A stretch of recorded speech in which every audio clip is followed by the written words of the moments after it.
വീണ്ടും ഒരു IPL കാലം കൂടി എത്തുകയാണ്. മാർച്ച് 22-ന് ഈഡൻ ഗാർഡൻസിൽ കൊൽക്കത്ത നൈറ്റ് റൈഡേഴ്സും റോയൽ ചലഞ്ചേഴ്സ് ബാംഗ്ലൂരും തമ്മിൽ ഏറ്റുമുട്ടുന്നതോടെ IPL 2025-ന് തിരശ്ശീല ഉയരും. പോയ സീസണിലെ തെറ്റുകളെല്ലാം തിരുത്തി തങ്ങൾക്ക് ആവശ്യമായ താരങ്ങളെ ടീമിലെത്തിച്ച് ടീമുകളെല്ലാം സജ്ജമായിട്ടുണ്ട്. തല ധോണിയുടെ ചെന്നൈയും രോഹിത് ശർമ്മയുടെ മുംബൈയും രഹാനയുടെ കൊൽക്കത്ത നൈറ്റ് റൈഡേഴ്സുമെല്ലാം മികച്ച ടീമിനെ തന്നെയാണ് ഇത്തവണയും അണിനിരത്തിയിരിക്കുന്നത്. എന്നാൽ കഴിഞ്ഞ 17 വർഷമായി IPL കിരീടമെന്നത് കിട്ടാക്കനിയായി മാറിയ ടീമുകളുമുണ്ട്. Punjab Kings, Delhi Capitals, Royal Challengers Bangalore തുടങ്ങിയവരാണ് ഈ പട്ടികയിലെ പ്രധാനികൾ. 17 വർഷത്തെ കിരീട വരൾച്ച അവസാനിപ്പിക്കാൻ തന്നെയാകും വിരാട് കോഹ്ലിയും കൂട്ടരും ഇത്തവണ IPL-നെത്തുക. എല്ലാ കാലത്തെയും പോലെ ഈ സാല കപ്പ് നമതേ ചാൻഡുമായി RCB ആരാധകരും ആവേശത്തിലായിരിക്കും. എന്നാൽ കിരീടത്തിലെത്താനാവാത്തതിൻ്റെ പേരിൽ പലപ്പോഴും ഈ ചാൻഡ് മറ്റു ടീമുകളുടെ ആരാധകർക്ക് ഒരു ട്രോൾ മെറ്റീരിയലാണ്. എന്നാൽ പഴയതുപോലെയല്ല, കുറച്ചുകൂടി മികച്ച ടീമുമായാണ് RCB ഈ IPL-നെത്തുന്നത്. ഇതിലെ പ്രധാന മാറ്റം ബാറ്റിംഗ് കോച്ചും മെൻറ്ററുമായി മുൻ RCB താരം ദിനേശ് കാർത്തിക് എത്തി എന്നതാണ്.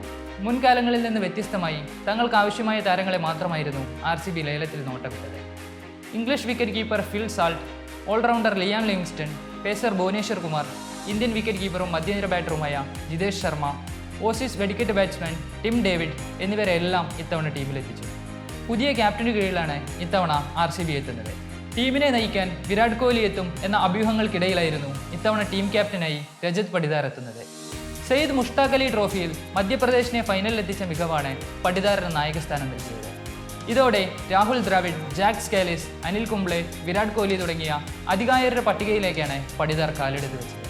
തികച്ചും ഒരു സിനിമാ കഥ പോലെയായിരുന്നു RCB-യിൽ പടിദാറിന്റെ തുടക്കം. 2021-ൽ IPL-ലെത്തിയ പടിദാർക്ക് ആകെ നേടാനായത് 4 മത്സരത്തിൽ നിന്ന് വെറും 71 റൺസ്. അതോടെ അടുത്ത സീസണിൽ RCB പടിദാറെ ടീമിൽ നിലനിർത്തിയില്ല. എന്നാൽ ഈ കഥ അവിടെ അവസാനിച്ചിരുന്നില്ല. സീസണിന്റെ 2ാം ആഴ്ചയിൽ പരിക്കേറ്റ കർണാടക വിക്കറ്റ് കീപ്പർ ലുവ്നീത് സിസോദിയയ്ക്ക് പകരക്കാരനായി പടിദാറിന് വീണ്ടും ഒരവസരം. പക്ഷേ ഇത്തവണ വീണു കിട്ടിയ അവസരം പടിദാർ നന്നായി ഉപയോഗിച്ചു. 8 മത്സരങ്ങളിൽ നിന്ന് 2 50-യും ഒരു സെഞ്ചുറിയും അടക്കം 333 റൺസ്. അതിൽ ക്വാളിഫയറിൽ ലക്നൌവിനെതിരെ നേടിയ 54 പന്തിൽ 112 റൺസ്. IPL പ്ലേ ഓഫിൽ സെഞ്ചുറി നേടുന്ന ആദ്യ അൺക്യാപ്ഡ് താരമെന്ന റെക്കോർഡും പടിദാറിന് നേടിക്കൊടുത്തു. ഈ ഒരൊറ്റ പ്രകടനം മാത്രം മതിയായിരുന്നു പടിദാറിനെ അടുത്ത സീസണിലേക്ക് നിലനിർത്താൻ. എന്നാൽ കാലിനേറ്റ പരിക്ക് പടിദാറിന്റെ വില്ലനായി. 2023-ൽ ഒരൊറ്റ മത്സരത്തിൽ പോലും പടിദാർക്ക് കളിക്കാനായില്ല. 2024-ൽ വീണ്ടും പടിദാർ IPL-നെത്തി. ആദ്യ 8 മത്സരങ്ങളിൽ 6 തോറ്റ് പിന്നീട് 6 മത്സരങ്ങൾ തുടർച്ചയായി ജയിച്ച് പ്ലേ ഓഫിലെത്തിയ RCB-യുടെ അപരാജിത കുതിപ്പിൽ പടിദാറും പ്രധാന പങ്കാളിയായി. മധ്യ ഓവറുകളിൽ സ്പിന്നിനെതിരെ മികച്ച രീതിയിലുള്ള ബാറ്റിംഗ് ആയിരുന്നു പടിദാറിന്റെ വിജയം. ബാറ്റിംഗിൽ എല്ലാ കാലത്തും RCB-ക്ക് ഒരുപിടി മികച്ച താരങ്ങളുണ്ടായിരുന്നു. ഇത്തവണയും കാര്യങ്ങൾ വ്യത്യസ്തമല്ല. മുൻ RCB താരം ദേവ്ദത്ത് പടിക്കൽ ഇത്തവണ വീണ്ടും RCB-യിലേക്ക് മടങ്ങിയെത്തിയിരിക്കുകയാണ്. ലേലത്തിന്റെ ആദ്യഘട്ടത്തിൽ ആരും ടീമിലെടുക്കാതിരുന്ന പടിക്കലിനെ അൺസോൾഡ് താരങ്ങളിൽ നിന്നാണ് RCB ടീമിലെത്തിച്ചത്.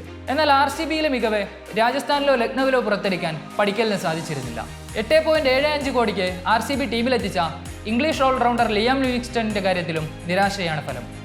ഇന്ത്യക്കെതിരായ T20 പരമ്പരയിലും ചാമ്പ്യൻസ് ട്രോഫിയിലും തീർത്തും ദയനീയ പ്രകടനമായിരുന്നു ഈ ഇംഗ്ലീഷ് ഓൾറൗണ്ടറുടേത്. മധ്യനിരയിലേക്ക് എത്തിച്ച ഓൾറൗണ്ടർ ക്രോണൽ പാണ്ഡ്യയും ഇന്ത്യൻ വിക്കറ്റ് കീപ്പർ ജിതേഷ് ശർമ്മയും ഇംഗ്ലണ്ടിന്റെ ഫിൽ സാൾട്ടും മികച്ച പ്രകടനം പുറത്തെടുക്കുമെന്ന് തന്നെ വിശ്വസിക്കാം. ഫിനിഷർ റോളിലെത്തുന്ന ഓസീസ് ബാറ്റ്സ്മാൻ ടിം ഡേവിഡ് വമ്പനടിക്ക് പേരുകേട്ട താരം തന്നെയാണ്. എന്നാൽ മുൻനിര തകർന്നാൽ ടീമിനെ കൈപിടിച്ചുയർത്താനാവുന്ന ഒരു പ്രകടനം താരത്തിന് പുറത്തെടുക്കാനാവുമോ എന്നതും സംശയമാണ്. ബോളിംഗിലേക്ക് വന്നാൽ RCB-ക്ക് വലിയ മാറ്റമുള്ളതായി പറയാനാവില്ല. ഇന്ത്യൻ പേസർ ഭുവനേശ്വർ കുമാറിനെ വലിയ വില കൊടുത്ത് RCB ടീമിലെത്തിച്ചു. ഓസീസ് പേസർ ജോഷ് ഹേസൽവുഡ്, ശ്രീലങ്കയുടെ നുവാൻ തുഷാര, ഡൽഹിയിൽ നിന്നെത്തിയ യുവ പേസർ റാസിക് ദർ, ദക്ഷിണാഫ്രിക്കയുടെ ലുങ്കി എങ്കിഡി എന്നിവരാണ് RCB-യുടെ bowling ലൈനപ്പിലുള്ളത്.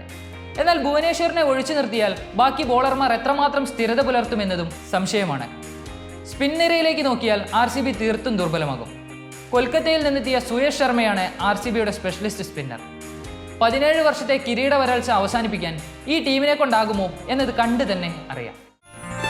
Way2Nikah.com, the exclusive Muslim matrimonial site.